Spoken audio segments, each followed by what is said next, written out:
कि हमारी पृथ्वी, हमारा सौरमंडल और हमारे ब्रह्मांड की दुनिया के कई सारे खिलाड़ी कैसे अपनी अपनी अनोखी भूमिका निभाते हैं।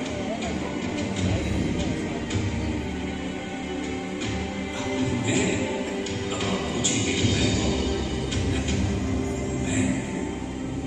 मेरा नाम आर्यभट्ट है। मेरा जन्म लगभग 476 ईस्वी में बिहार राज्य के कुसुमापुरा, जिसे पाटलिपुत्र के नाम से जाना जाता था, जो कि आज आधुनिक पटना है, वहां पर हुआ था। उस समय पाटलिपुत्र पर गुप्त वंश का शासन चल रहा था।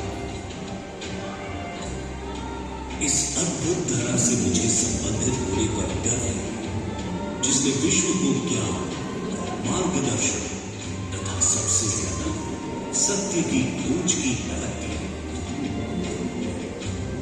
मुझे कई खोजों का श्रेय दिया गया है, परंतु मेरी इस असंख्य खोजों की यात्रा मैं माता सरस्वती को उनकी आशीर्वाद एवं उनकी मार्गदर्शन के लिए श्रेय देता हूं। मुझे फोनेमिक नंबर नोटेशन यानी ध्वन्यात्मक संख्या संकेतन की आधुनिक प्रणाली की रचना के लिए जाना जाता है, जिसमें संख्याओं को कॉन्सोनेंट वावल मोनोसिलेबल्स अर्थात व्यंजन स्वर मोनोसिलेबल्स के द्वारा दर्शाया जाता है, जिसका आप सभी उपयोग करते हैं। बाद में ब्रह्मगुप्त जैसे ज्ञानियों ने मेरे कार्य को गणित अर्थात मैथमेटिक्स, कालक्रिया अर्थात कैलकुलेशन ऑफ टाइम तथा गोलबल अर्थात स्फेरिकल एस्ट्रोनॉमी में विभाजित कर दिया। मुझे शुद्ध गणित में पाई का मान निर्धारित करने के लिए जाना जाता है। लैम्बर्ट के ऐसा करने से लगभग 1300 वर्ष पहले। इसके अलावा स्क्वायर अर्थात वर्ग और क्यूब रूट्स अर्थात घन, मेंसुरेशन अर्थात क्षेत्रमिति, क्वाड्रेटिक इक्वेशंस अर्थात द्विघात समीकरण, साइन टेबल अर्थात ज्यासारणी तथा और भी बहुत कुछ। खगोल विज्ञान के क्षेत्र में मैंने सौर और चंद्र ग्रहणों पर गणना देने के लिए प्लेन ट्रिग्नोमेट्री अर्थात समतल त्रिकोणमिति, स्फेरिकल ज्योमेट्री अर्थात गोलाकार ज्यामिति में लागू किया। साथ ही साथ ये सिद्धांत भी दिया था कि पृथ्वी अपनी धुरी पर ही घूमती है। मैं पृथ्वी के व्यास की सही गणना करने में भी पूर्ण रूप से सक्षम हुआ। हीलियोसेंट्रिसिज्म अर्थात सूर्य केंद्रीयता के सिद्धांतों सहित मेरी कई गणितीय प्रक्रियाएं आज जटिल खगोलीय गणनाओं का आधार बनती हैं। इसीलिए भारतीय अंतरिक्ष अनुसंधान संगठन अर्थात इसरो ने अपने पहले उपग्रह का नाम मेरे नाम पर रखा था। मैं इस अंतरिक्ष संग्रहालय में आप सभी का पूर्ण रूप से स्वागत करता हूं, ताकि आप मेरे परिदर्शन, खुद की तथा साथ ही साथ आपके बाद आने वाली कई पीढ़ियों की सहायता के लिए ज्ञान के प्रति प्रेम, उसका पोषण व उसकी और भी तलाश करें। ये जानकर हमेशा गर्व महसूस करें कि आप उस भूमि के निवासी हैं जहां कई महान दार्शनिक व ज्ञानदाता रह चुके हैं, जिनके योगदान ने प्राचीन काल से मानव जाति की अनंतता सहायता की है।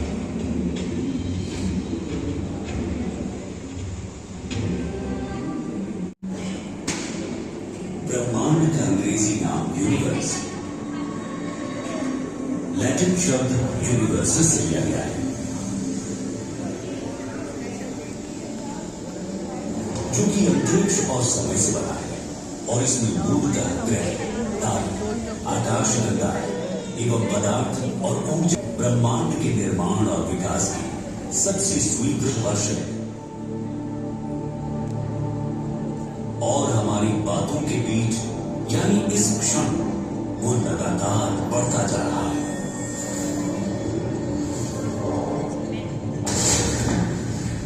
बिग बैंग के स्वीकृत सिद्धांतों के अनुसार ब्रह्मांड के विस्तार के साथ शुरुआत से मौजूद ऊर्जा और पदार्थ कम घनी हो गए।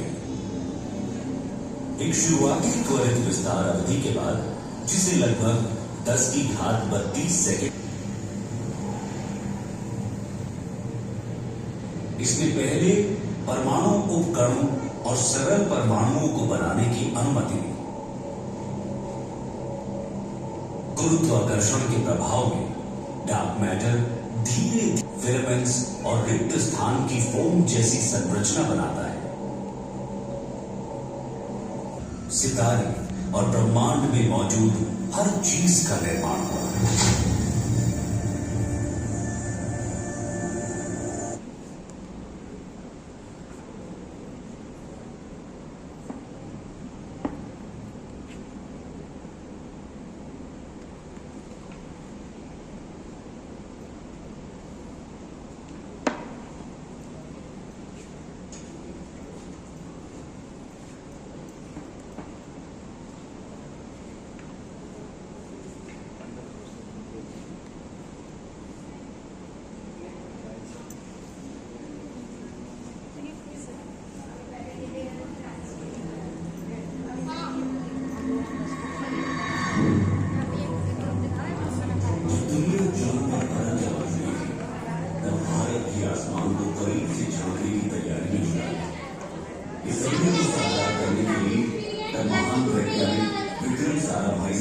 कई नामचीन चेहरे एक ऐसे संस्थान को खड़ा करने में लगे थे जो जमीन पर बैठकर आसमान की खबर संगठन यानी इसरो 15 अगस्त 1969 को हकीकत के धरातल पर उतरी।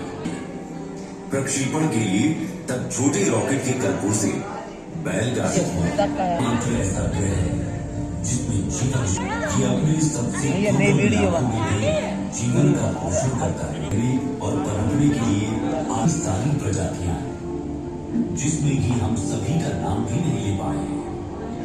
सभी प्रजातियां एक दूसरे के साथ अंतरंग संबंध में रहती हैं और पनपती रहती हैं। हर एक अपने अस्तित्व और प्रसार के लिए वर्षों में हमारी पृथ्वी विस्तार करते रहने वाले ब्रह्मांड में उस पर संपूर्ण जीवन के लिए एक जीवंत अंतरिक्ष यान बन गई है। इस अंतरिक्ष यान के 2/3 हिस्से पानी में ढके हुए थे और इसी ने इस ग्रह को उसका नीला रंग दिया। यहाँ पर जीवन के प्रथम रूप दिखाई दिए। समुद्र के सबसे गहरे बिंदुओं से सबसे ऊंचे पहाड़ों की ओर चला गया। पृथ्वी की गहराई में इसकी गर्म मैंटल और फिर बाहरी और आंतरिक कोर्स थे। वहां का तापमान लगभग 5400 डिग्री सेल्सियस होने का अनुमान है, जो सूर्य की सतह के तापमान के लगभग बराबर है। ऐसा माना जाता है कि पृथ्वी का आंतरिक कोर धीरे धीरे बढ़ रहा है, क्योंकि आंतरिक कोर की सीमा पर तरल बाहरी कोर पृथ्वी के आंतरिक भाग के क्रमिक शीतलन के कारण प्रति अरब वर्ष लगभग 100 डिग्री सेल्सियस पर ठंडा और ठोस हो जाता है। पृथ्वी के आंतरिक और बाहरी कोर में निर्मित कन्वेक्शन करंट्स अर्थात हमारे ग्रह की चुंबकीय फील्ड्स का निर्माण करती है। ये हमारे ग्रह के चारों ओर के चुंबकीय क्षेत्र ही हैं, जो हानिकारक विद्युत चुंबकीय विकिरण को हम पर हमला करने से रोकती है।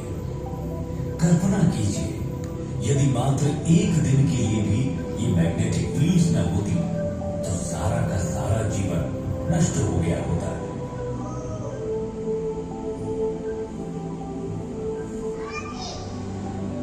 महासागरीय धाराएं समुद्री जल की निरंतर निर्देशित गति जो उस पर कार्य करने वाली कई शक्तियों द्वारा उत्पन्न होती है, जिसमें हवा, तापमान, डूबती लहरें, गहराई की रूपरेखा और तटरेखाएं, साथ ही अन्य धाराओं की दिशा और ताकत के साथ इसका इंटरैक्शन शामिल है। ये समुद्री धाराएं ही हैं जो वैश्विक कन्वेयर बेल्ट बनाती हैं और उन क्षेत्रों के तापमान को प्रभावित करती हैं जहां से वे यात्रा करती हैं।